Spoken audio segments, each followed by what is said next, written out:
at the Berlin Youth Pond. It's in the Alliance Canton area, and today I'm going to be teaching you fishing physics. In front of me are some of the different variations of bait that we use. There is a lot, but this is just scratching the beginning of a lot of the baits that professionals use. Some of these are for more deeper water, and some of these are for little ponds.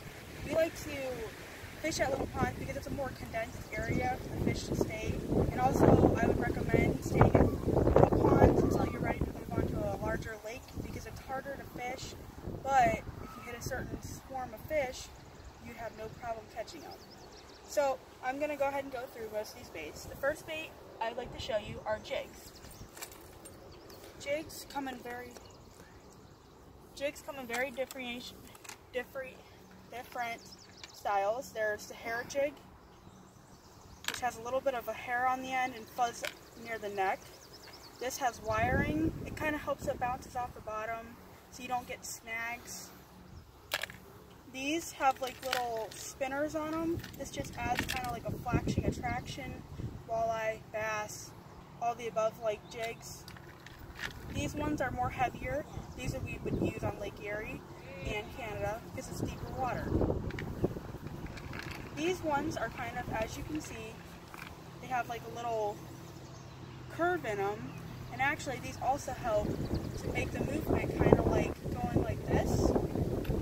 These ones can help you get through rocks and also help with non-snagging. And there's ones with like little spinner baits on them too, and those are jigs. Next, I'm going to go on to some of the stick baits. These are mostly floating. These are shallower stick baits. The first is a Rapala clown. These are really good up in Canada because of the colors. Kind of mimic some of the fish up there. We have some reef runners. As you can see, they kind of have like a curve in them. That also helps with giving the action a little bit of a seeking kind of thing. These are topwater baits. They come in all different colors. This one I'd probably say like an aqua minnow color. These are really good for smaller ponds, bass, walleye, pike, all will go after topwater, muskie. And here's some larger ones. They're gold and have a black back. The next ones are a little bit deeper baits. These ones have a little more heavy, a little more weight to them. This one's a jointed stick bait. There's more clowns. These are for a little bit of a deeper water. They have a little more, you hear the rattle in them. That adds a little more attraction to it. It also helps the motion. The next are bobbers. They're flotation devices. I will show you later how they work. The bobbers are usually made out of foam, and they have a little silver weight on the end of them. And you just click the line through that little loop right there, and then you click it on the top. These are slip bobbers. You just put the line right through this, like there's a little, you can see there's a little nick, and you put it right through there. Next, I'm going to be showing you spoons and Erie Dearies. Now spoons Daddy. Are used with a weight on the end of them. When you attract them to the end of the line, they're used with a weight, a clip-on usually. And their motion is usually like a floppy kind of thing, and they're really good for fishing Erie and Canada because of the action of them. Next, steelhead. Steelhead also love these baits. Usually we can get, they come in all sizes. Next are Erie Dearies. Now, Erie Dearies used to be a higher bait. They were used a lot in the 1900s, and a lot of bigger fish were caught on these, and it was a more popular bait back then. Now it is usually stick baits and collar harnesses. Because the zebra mussels has cleaned out the lake. Because the zebra mussels have cleaned out the lake. Daddy. Next, I'm going to show you some flicker shads.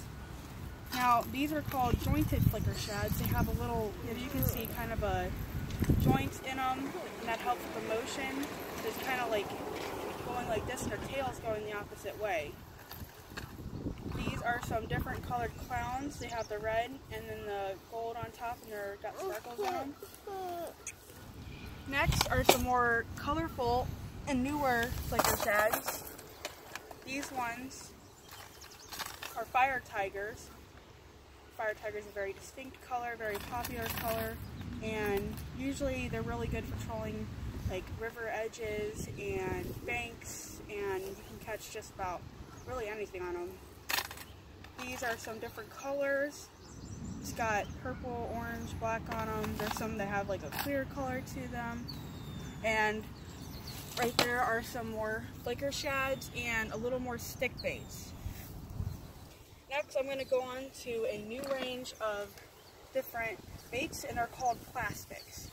Now, usually with the jig, you'd use a plastic on them. So you would actually hook the jig up through the plastic and use it. So as you can see, these are some bigger plastics, usually for pike, walleye, and really big bass and muskie. They come in all different sizes. These are called 360 GT search baits, and they're really good for bigger waters, deeper waters, riverbanks, big bass, big muskie, that kind of stuff. Here are some more differentiations of plastics. You got there's a simple worm. There's all different colors. They come in all different variations. Ooh, and everything. I like that one, Olivia. There's a spinner tail. It has like the gold tail, blue, white. There's a double twister tail. These ones are really good for bass, farm ponds, all of the above. There's just a warm kind of thing. So this is a worm. This is more for like murky water. So watercolor plays into almost everything that you use. Any type of bait, watercolor plays into it. So as you can see, this watercolor is brown. So usually when the watercolor is a little bit darker, we usually like to use live bait because fish are attracted to it more with the scent and everything like that. Fish just... So in darker water, we like to use darker baits and lighter baits. So basically in like murky water, you can use just about anything. So when you use darker baits, the fish actually think it's like a crawdad and they can see it and they go after it. Now, when you use live baits, they can actually get like the real thing. Live baits are minnows, leeches, worms, all of the above. Now usually you can put a hook right through them and use them, and I can show you different types of live bait. We have a minnow and worms here. So here we have night crawlers.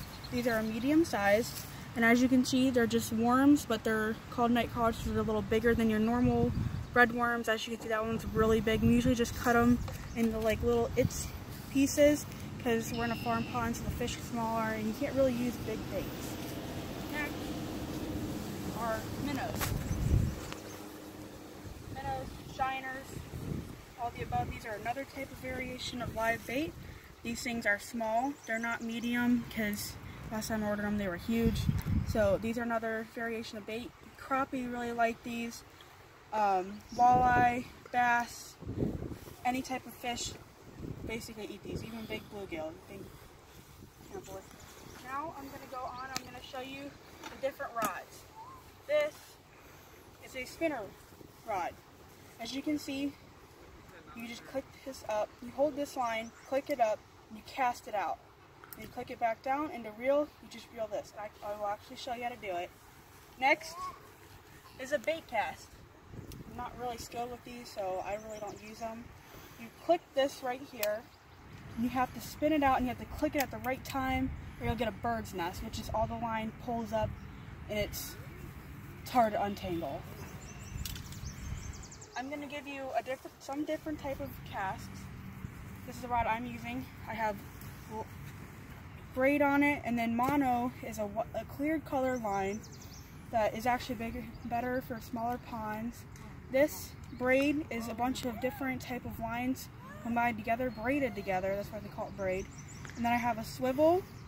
A swivel you can unlatch and put different baits on it. And then this is a piece of mono right here, and then with the hook already tied to it. And your bobber, your weighted bobber.